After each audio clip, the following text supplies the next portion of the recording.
하나님의 말씀은 출애굽기 15장 1절로 21절입니다. 이때에 모세와 이스라엘 자손이 이 노래로 여호와께 노래하니 일러스되 내가 여호와를 찬송하리니 그는 높고 영화로우시며 말과 그 탄자를 바다에 던지셨음이로다. 여호와는 나의 힘이요 노래시며 나의 영광이시로다. 그는 나의 하나님이시니 내가 그를 찬송할 것이요 내 아버지의 하나님이시니 내가 그를 높이리로다. 여호와는 용사시니 여호와는 그의 이름이시로다. 그가 바로의 병거와 그의 비르는 나라의 병이시니 최고의 지휘관들이 홍해에 잠겼고 큰 물이 그들을 덮으니 그들이 돌처럼 깊음에 내렸도다. 여호와여 주의 오른손이 권능으로 영광을 나타내시니까 여호와여 주의 오른손이 원수를 부수시니까 주께서 주의 큰 위엄으로 주를 거스리는 자를 엎으시니이다. 주께서 진노를 발하시니 그 진노가 그들을 초계같이 사르니이다. 주의 웃김에 물이 쌓이되 파도의 언덕같이 일어서고 큰 물이 바다 가운데 엉키니이다. 대적의 말이 내가 쫓아 미쳐 탈취물을 나누리라. 내가 그들로 인하여 내 마음을 채우리라. 내가 내 칼을 빼리니 내 손이 그들을 멸하리라 하였으나 주께서 바람을 일으키심에 바다가 그들을 덮으니 그들이 거센 물에 멍같이 잠겼나이다. 여호와여 신중에 주와 같은 자 누구니이까? 주와 같이 거룩함의 영광스러우며 찬송할 만한 위엄이 있으며 기이한 일을 행하는 자 누구니이까? 주께서 오른손을 드신즉 땅이 그들을 삼켰나이다. 주께서 그 구속하신 백성을 은혜로 인도하시되 주의 힘으로 그들을 주의 성결한 처소에 들어가게 하시나이다. 여러 나라가 듣고 떨며 블레셋 주민이 두려움에 잡히며 에돔 방백이 놀라고 모압 영웅이 떨림에 잡히며 가나안 거민이 다 낙담하나이다. 놀람과 두려움이 그들에게 임하네. 주의 팔이 큰 우리 날개 돌같은 형상을 외어나오되 여호와여 주의 지적이 통과하기까지 주의 하신 백성이 통과하기까지였나이다. 주께서 백성을 인도하사 그들을 주의 기업의 산에 심으시리이다.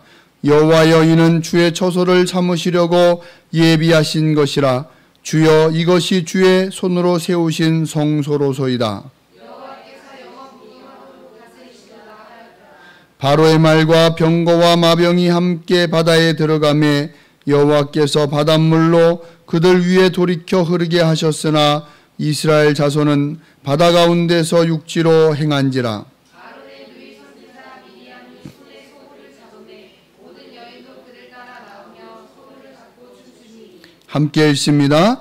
미리암이 그들에게 화답하여 가로되 너희는 여호와를 찬송하라. 그는 높고 영화로우시며 말과 그 탄자를 바다에 던지셨음이로다 하였더라.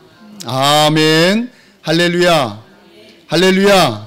이 시간에 우리 앞뒤 좌우를 보시면서 가장 사랑스러운 미소로 아름다운 표정으로 축복하며 인사합니다. 더 좋은 일이 일어나고 있습니다. 잘 되고 있습니다. 할렐루야. 하나님의 은혜 가운데 잘 되고 형통하시기를 주의 이름으로 축원합니다.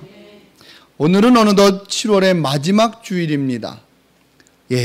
한참 무더위가 기승을 부리고 있습니다. 그러나 이 무더위도 곧 끝날 것입니다. 그것은 예언하지 않아도 우리가 매년 겪는 일이기 때문에 당연한 것입니다. 그렇기 때문에 아무리 무더워도 조금만 참고 견디면 이제 그 무더위는 사라질 것입니다. 그래서 인내가 중요한 것입니다. 참고 견디는 자가 승리하게 되는 줄 믿습니다. 언제나 하나님의 은혜 가운데 승리하시길 주의 이름으로 축원합니다. 우리는 지금 출애굽기를 계속해서 강의해 나가고 있습니다. 우리 지난주에 살펴봤듯이 이스라엘 백성들은 하나님의 은혜 가운데 출애굽을 하게 됩니다. 자신들의 제2의 고향과 같았던 애굽의 생활을 청산하고 다 벗어버리고 이제 하나님이 약속하신 그 땅을 향하여 온 백성이 다 박차고 나왔습니다. 그리고 하나님의 인도하심 가운데에 홍해 앞 광야까지 온 것입니다. 거기서 잠시 진을 치고 휴식을 취하고 있는데 이게 웬일입니까? 뒤에서 흙먼지를 날리면서 바로와 그의 군대가 쫓아오고 있는 것입니다. 앞에는 홍해바다가 가로막고 있습니다. 뒤에는 애굽의 군대가 쫓아옵니다. 진퇴양난입니다. 앞으로 갈 수도 없고 뒤로 갈 수도 없습니다. 막다른 골목에 갇힌 것과 같은 그런 상황입니다. 여러분, 우리가 인생을 살다 보면 이럴 때가 있습니다.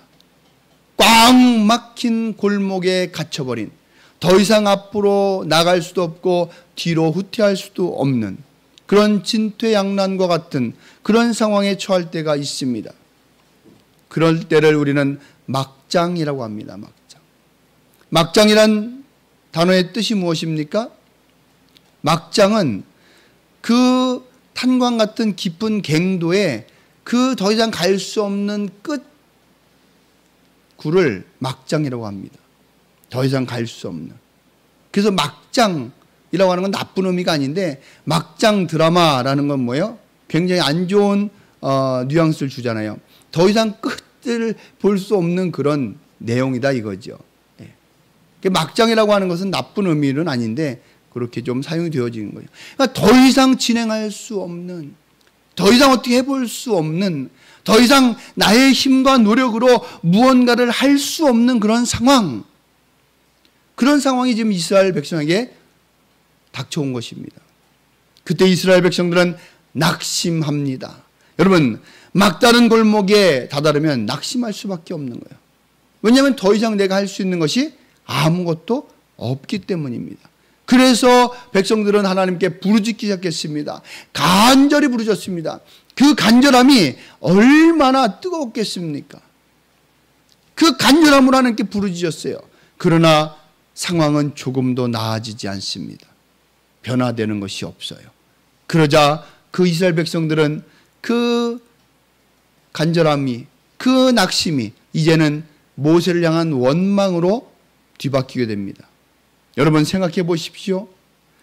한둘이 아닙니다. 수십 명이 아닙니다. 수만 명이 아닙니다. 수백 명이 가까운 사람들이 모세를 원망한다고 생각해 보십시오. 여러분, 지난 정권 대통령 탄핵 때에 촛불 집회에 모인 인원이 얼마입니까? 전국적으로 모인 것 말고 광화문에만 모인 인원이 얼마예요? 뭐 경찰 추산과 주최 측 추산이 뭐 차이가 있지만요, 여러분 몇십만이에요. 그렇죠? 그런데도 그 촛불을 켜고 하니까 얼마나 그 파워가 대단합니까? 그런데 몇백만이 모세를 향해서 모세 당신이 책임져라 라고 외쳐보십시오. 모세의 마음이 어떻겠습니까? 그런데요, 성경은 모세는 조금도 주눅들거나 긴장하는 모습이 없어요. 오히려 담대함으로 선포하고 있다는 것입니다. 너희는 가만히 서서 오늘날 너희를 향하여 행하시는 하나님의 여호와의 구원을 보라. 모세가 이렇게 담대하게 외칠 수 있었던 이유가 있습니다. 뭘까요? 왜, 무엇이 이 모세를 이토록 담대하게 만들었을까요? 이유는 한 가지입니다. 광야에서 가시떨기 나무에서 하나님을 대면하였기 때문에, 만났기 때문에. 하나님을 만난 사람은 담대할 수 있는 것입니다. 이미 모세는 하나님을 만났기 때문에 상황과 환경, 사람들이 아무리 요동쳐도 긴장하거나 두려워 떨지 않았습니다. 오히려 담대하게 그 백성들 향하여 외칠 수 있는 것입니다. 그때 하나님께서 말씀하십니다. 모세야, 네 손을 내어 밀어라. 모세는 그 말씀에 순종하였고, 요 홍해 바다는 쫙, 이스라엘 백성들은 그 바닷길을 향하여 건너게 된 것입니다. 할렐루야. 여러분, 끝인 줄 알았던, 막장인 줄 알았던, 막다른 골목인 줄 알았던 그것이 더 이상 끝이 아니라 축복의 땅을 향하여 가는 통로가 되어졌습니다. 할렐루야. 여러분, 우리 인생이 이와 같아야 되지 않겠습니까? 내 인생에서 막다른 골목, 더 이상 추락할래야 추락할 수도 없고 끝장낼래야 끝장낼 수 없는 그런 막다른 골목에 갇혔다고 생각될 그때에 하나님의 도우심으로 말미암아, 하나님의 은혜로 말미암아 그것이 끝이 아니라 축복으로 건너가는 통로가 되어주시기를 주의 이름으로 축원합니다. 이것이 하나님의 은혜입니다. 우리가 하나님을 만난 사람으로서 모세와 같은 담대함을 가지고 있다면, 그 담대함을 가지고 있다면 어떠한 환경, 어떠한 상황 속에서도 낙심하지 않고, 절망이 찾아올 지언정 낙심하지 않고 오히려 그 절망 속에서 하나님을 부르고 하나님의 그 능력을 사모함으로 말미암아 환경과 상황을 뛰어넘는 놀라운 주의 은혜를 경험하게 되실 줄 믿습니다. 그런 역사의 주인공이 저와 여러분들이 되어지길 주의 이름으로 축원합니다. 여러분, 이거보다 더 큰 은혜가 어디가 있겠어요? 예? 이제는 끝났다. 이제는 끝장이다. 더 이상 소망이 없다. 라고 했는데 끝이 아니었어요. 길이 열려졌어요. 새로운 삶이 주어졌어요. 희망이 싹 텄습니다. 새로운 축복의 땅으로 옮겨졌어요. 이거보다 더 큰 은혜가 어디가 있겠습니까? 그렇다면 그 다음에 나와야 될 우리의 행동은 과연 무엇일까요? 1절의 말씀을 읽겠습니다. 1절 시작.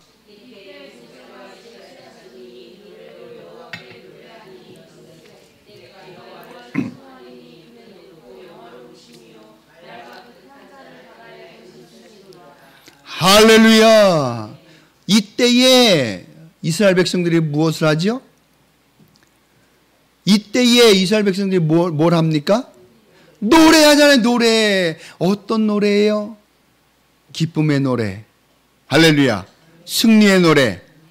할렐루야. 기쁨의 노래와 승리의 노래를 부를 수밖에 없는 거예요. 하나님이 도우신 인생, 하나님이 도우신 그 역사 속에서 그것을 목도한, 경험한 사람들은 승리의 노래를 부를 수밖에 없는 것입니다.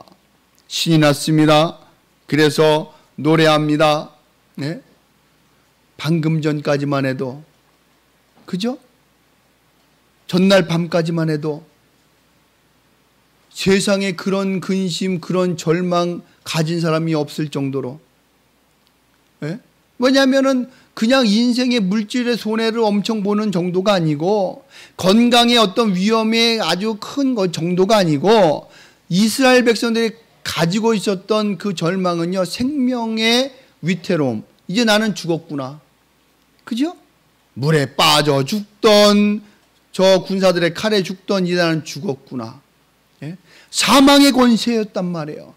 전날까지만 해도 사망의 권세 앞에 마음 졸이며 두려웠던 그들에게 이제는 그 아무도 해할 수 없는, 아무도 막을 수 없는, 장애물이 없는 땅으로 옮겨지고 쫓아오던 애굽의 병사들은 다 수장되어져 버린 그때에 그 바다를 보면서, 그 하나님의 역사를 보면서 노래하지 않는다면 그것이 비정상 아니겠습니까?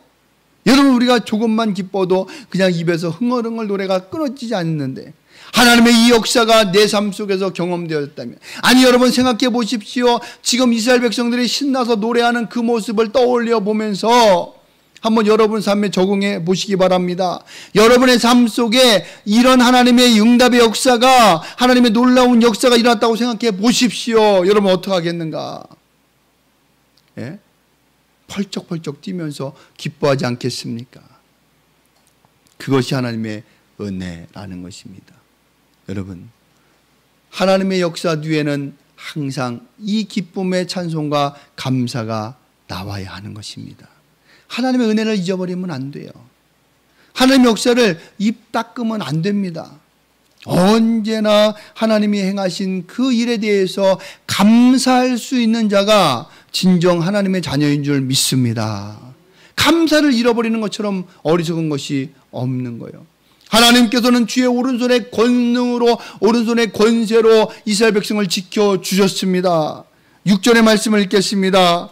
시작.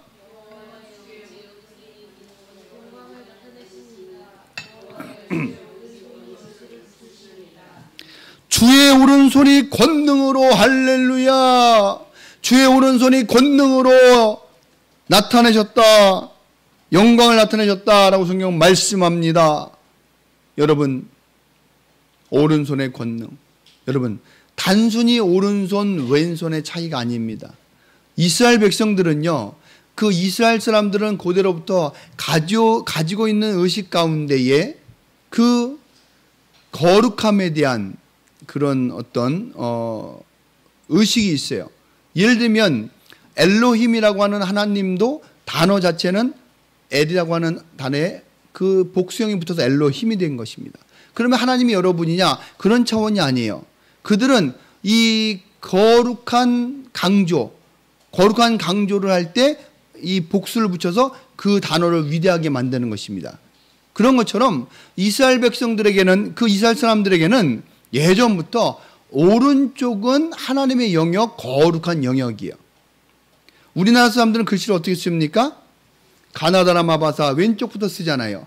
이스라엘 사람들은요, 오른쪽부터 왼쪽으로 써나갑니다. 이유가 있어요. 그 이유는 뭐냐면 오른쪽은 거룩한 곳, 하나님의 영역이기 때문에 침범할 수 없는 거예요. 그래서 오른쪽부터 왼쪽으로 써나가는 거예요. 이런 의식이 있단 말이에요. 오른쪽은 거룩한 곳, 하나님의 영역, 그러니까 주의 오른손이라고 하는 하나님의 절대적인 권능, 권세를 의미하는 거예요. 그러니까 누구도 침범할 수 없는, 누구도 해방할 수 없는, 누구도 막을 수 없는 그 거룩하신 하나님의 힘이 이스라엘 백성을 도우셨다. 할렐루야. 그런 표현인 거예요. 여러분, 오른손이 바른손이니까 세다. 여러분, 그럼 왼손잡이는요? 왼손잡이는 오른손으로 글씨도 못 쓰잖아요. 물론 양손 다 쓴 사람이 일부 있긴 하지만 왼손잡이는 왼손이 더 익숙한 거예요. 단지 오른손이기 때문에 강하다는 차원이 아닌 것입니다. 주의 오른손, 그렇기 때문에 이 주의 오른손은 전능하심을, 거룩하심을, 능력을 나타내는 줄 믿습니다. 이 주의 오른손의 권능이 저와 여러분과 함께 하시길 주의 이름으로 축원합니다. 그 권능의 오른손으로 도우셨다는 거예요. 절대적인 하나님의 권세로 도우셨다는 것입니다. 누가 막을 수 있겠습니까? 아무도 막을 수 없는 거예요. 그러니까 찬양할 수밖에 없는 것이고, 노래할 수밖에 없는 것이고, 내 힘으로 한 것이 조금도 없어요. 내 힘으로 한 것이 조금도 없어요. 그러니까 전적으로 은혜다. 전적 은혜다. 전적 은혜. 나의 공로가 1%도 아니 0.1% 포함되지 않은 전적인 은혜다. 하나님의 은혜다. 여러분, 그런 은혜가 우리 삶 속에 날마다 펼쳐지시길 주의 이름으로 축원합니다. 그런 은혜가 있어야죠. 하나님의 전적인 은혜. 사실 그 은혜가 우리 가운데 있기 때문에 이 자리에 있는 줄 믿습니다. 그 은혜를 가지고 살아가는 것입니다. 그렇기 때문에 성도는 날마다 기뻐하고 하나님 앞에 감사할 수 있어야 하는 것입니다.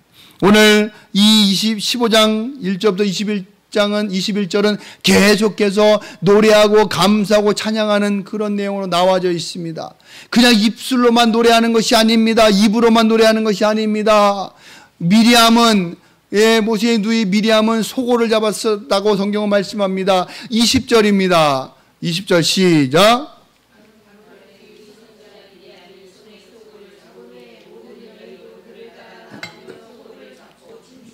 아멘.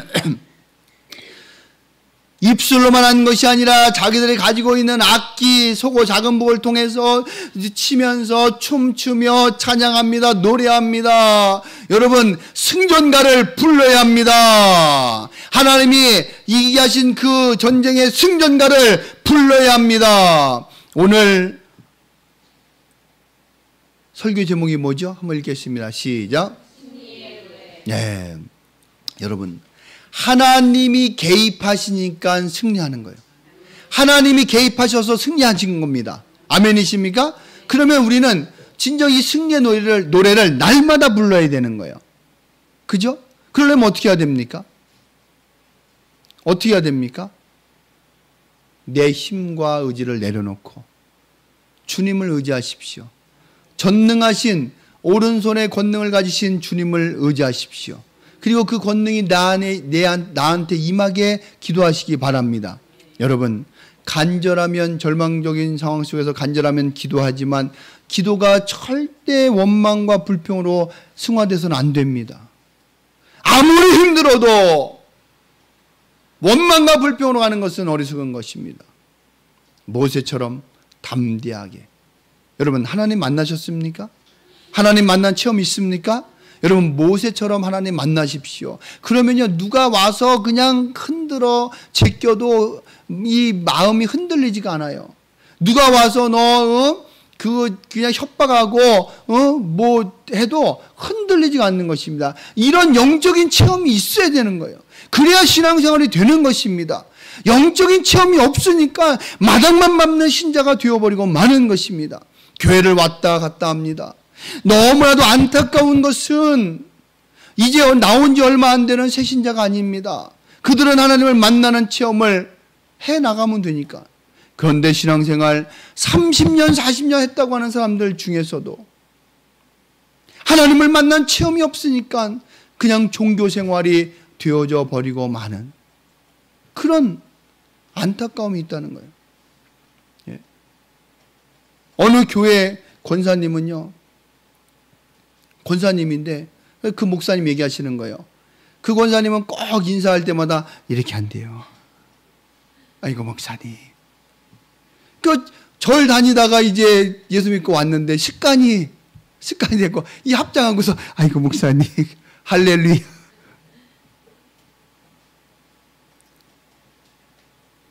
여러분, 행동은 의식이 좌우하는 거예요. 그죠? 여러분, 이게 잘못된 것이라고 목사님이 계속 가르쳐 주시면 습관적인 거라도 해야 되는데, 제가 그 얘기를 들으면서 안타까운 것은 이 권사님은 부처라고 하는 우상 자리에다가 예수님 십자가만 옮겨놓은 것이 아닌가라고 하는 염려가 드는 이유는 크잖아요. 왜냐면 목사님이 볼 때마다 권사님 그렇게 하는 거 아니에요, 그거는 아닙니다, 이제는 이렇게 하시라고 수없이 가르쳐 드려도 그렇게 하는 것은 그의 의식을 지배하고 있는 종교성이 과연 무엇인가? 여러분, 교회에 오래 다닌다고 구원받는 것이 아닙니다. 많은 사람들이 착각하고 있어요. 나는 대한민국에서 가장 큰 교회, 그 교회에 30년 다녔어. 여러분, 그게 구원열차 표가 되겠습니까? 천만의 말씀이에요. 예? 선우 집사님, 대형교회 30년 했다고 교회 천국 가는 것이 아닙니다. 예수 그리스도를 믿는 믿음으로 가는 거예요. 아멘이십니까? 그것이 중요한 거예요. 그러니까 제일 안타까운 것은 30년 40년 신앙생활 했다는 사람들이 종교생활하고 있는 거 볼 때 안타까울 수밖에 없는 거예요. 여러분, 성도는 종교생활이 아니라 신앙생활해야 될 줄 믿습니다. 신앙생활해야 되는 거예요. 예? 모세처럼 하나님 만난 체험을 가지고 어떠한 상황과 환경 속에서도 좌절과 두려움이 찾아올 때도 낙심하지 아니하고 담대함으로 하나님이 하실 거야, 하나님이 도우실 거야. 그리고 더 나아가서는 다니엘의 고백처럼 그리 아니하실지라도 하나님은 살아계시고 나는 하나님의 자녀이고 하나님이 영광 받으신다고 하는 그 믿음으로 살아간다면 세상에 두려울 것이 없는 줄 믿습니다. 그런 성도 되시길 주의 이름으로 축원합니다. 그리함으로 말미암아 날마다 이겨서 이 오늘의 이스라엘처럼 승리의 노래를 부를 수 있는 저와 여러분 되어지시길 주의 이름으로 축원합니다.